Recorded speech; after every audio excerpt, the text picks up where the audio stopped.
কেনেকুৱা মৃত্যু মানুহৰ ইমান কষ্ট থাকিলে আদ্য স্বাৰ্থ সম্পন্ন হল সোণালী চৰকাৰৰ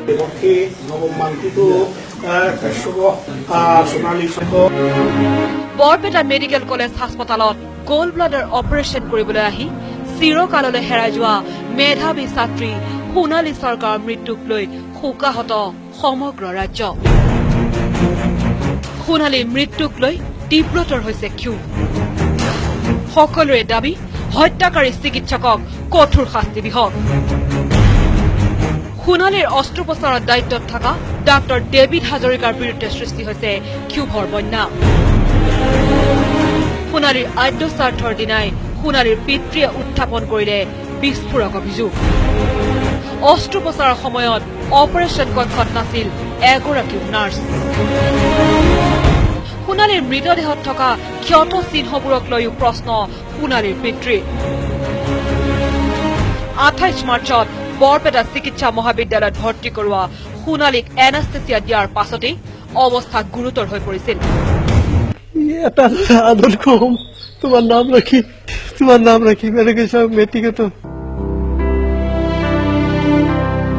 মৰম লগা মেধাৱী ছাত্ৰী সোণালী চৰকাৰক হেৰুৱাই মৰ্মাহত সহপাঠীও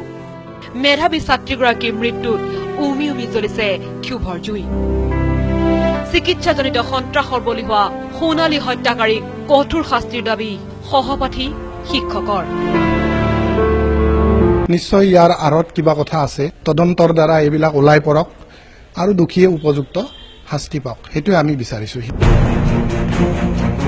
সোণালীৰ মৃত্যুৰ তদন্ত দাবী কৰি গণতান্ত্ৰিকভাৱে চলাই অহা আন্দোলনত চৰকাৰে গুৰুত্ব আৰোপ নকৰাৰ অভিযোগ বৰপেটা মাধৱ চৌধুৰী মহাবিদ্যালয়ৰ ছাত্ৰ ছাত্ৰীৰ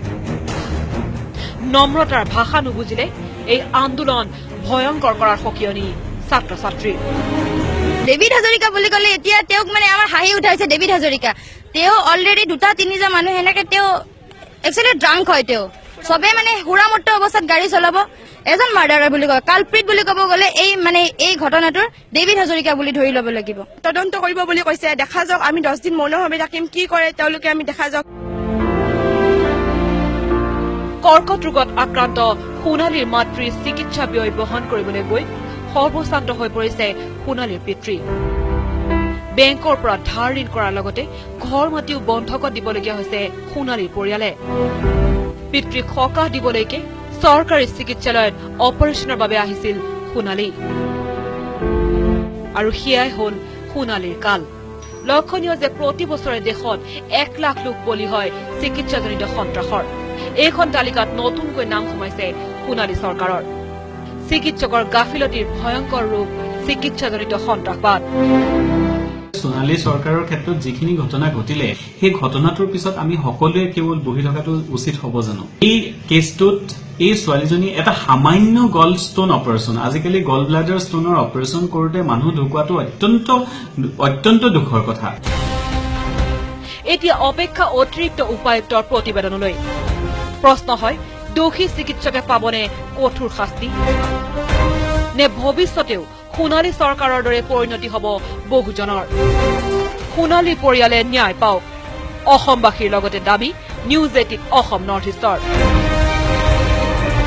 বৰপেটাৰ পৰা নিৰঞ্জন দাসৰ সহযোগত bureau report news 18 Assam north east